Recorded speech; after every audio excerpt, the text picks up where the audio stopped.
बहुजन समाज की हर खबर पाने के लिए सब्सक्राइब करें अम्बेडकर पीपल्स वॉइस और बेल आइकन दबाएं। हेलो फ्रेंड्स, मैं उत्तराम मुरली, आप देखना शुरू कर चुके हैं अम्बेडकर पीपल्स वॉइस। 2022 में विधानसभा के चुनाव है यूपी में, और इसको लेकर आपको बता दें कि तैयारियां तमाम राजनीतिक पार्टियां शुरू कर चुकी है, क्योंकि अब ज्यादा वक्त नहीं रह चुका है। 2020 जा चुका है, कोरोना वायरस में चला जाएगा। 21 एक साल ऐसा बचेगा कि जब चुनाव की पार्टी को तैयार भी करना है, खड़ा भी करना है, और उसके बाद 22 में चुनाव पैसे भी होने हैं। तो ऐसे हालातों को ध्यान में रखते हुए तमाम राजनीतिक पार्टियां अपनी अपनी बिसात बिछाने में जुटी हुई है। लेकिन दो राजनीतिक दल ऐसे हैं जिनकी एक ही चाल है, और वो उनके निशाने पर है बीएसपी अध्यक्ष मायावती जी। यानी कांग्रेस पार्टी और आजाद समाज पार्टी, दोनों ही पार्टियों के निशाने पर बहुजन समाज पार्टी की राष्ट्रीय अध्यक्ष मायावती जी।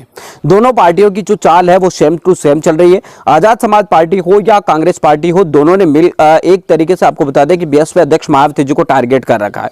बहुजन समाज पार्टी की सुप्रीमो मायावती जी को जिस तरीके से प्रियंका गांधी बीजेपी के प्रवक्ता या इस तरीके से बता रहे, उसी तरीके से आजाद समाज पार्टी से जुड़े हुए नेता भी जो लोग हैं वो भी आपको बता दें कि बीएसपी अध्यक्ष मायावती जी पर सवाल खड़े करें। ये अलग बात है कि बीएसपी अध्यक्ष मायावती जी को अब लोग कहते हैं कि वो नीचे सड़क पर नहीं चलती, एरोप्लेन में चलती है, और इस तरीके की बातें आती है। हालांकि आपको बताया कि आज कौन सा ऐसा नेता है, ऐसी जो नई सी पार्टी बनती है, छोटी सी पार्टी है, वो बनती है, वो भी 5-5 4-4 फॉर्च्यूनर लेकर घूमते हैं।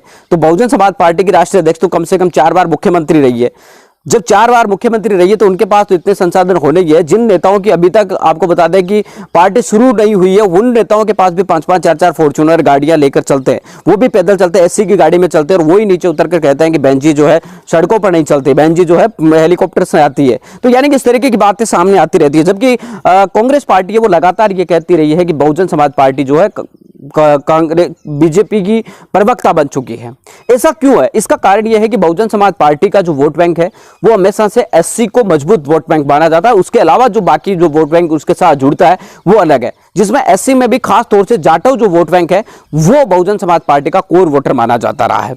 लेकिन पिछले चुनाव में देखें तो इसमें काफी ज्यादा सेंध लगी है। जाटव से लेकर जो एससी की अन्य अन्य जातियां हैं उनमें भी बिखरा हुआ है। बीजेपी के साथ भी ये पार्टियां गई है, अन्य पार्टियों के साथ भी गई है, सपा को भी विडो ने वोट दिया है। तो इस बार जो है आपको बता दें कि समाजवादी पार्टी भी गठबंधन के बाद ये सोच रही है कि जो एससी समाज के लोग हैं वो ज्यादातर उसके साथ जुड़ जाएंगे। कांग्रेस भी यही चाह रही, आजाद समाज पार्टी भी यही चाह रही है। लेकिन साफ बात यह है कि बीजेपी के मुकाबले में ना तो कांग्रेस पार्टी टिक रही है और ना ही आजाद पार्टी टिकेगी, इसमें कोई दो राय नहीं है। यहां तक कि हकीकत यह है कि कांग्रेस पार्टी पूरे अपने विधानसभा के कैंडिडेट नहीं उतार पाएगी, और ना ही आपको बता दें कि आजाद समाज पार्टी अपने कैंडिडेट्स उतार पाएगी। तो ऐसे हालातों के अंदर योगी आदित्यनाथ को चुनाव हराना इतना बिल्कुल भी आसान नहीं है। ऐसे हालातों में बीजेपी के सामने जो मजबूत विपक्षी पार्टी है उसमें समाजवादी पार्टी और बहुजन समाज पार्टी दो ही मजबूत पार्टियां हैं, और इन दोनों पार्टियों में ही एक पार्टी आपको बता दें कि उत्तर प्रदेश के अंदर बीजेपी को टक्कर दे सकती है।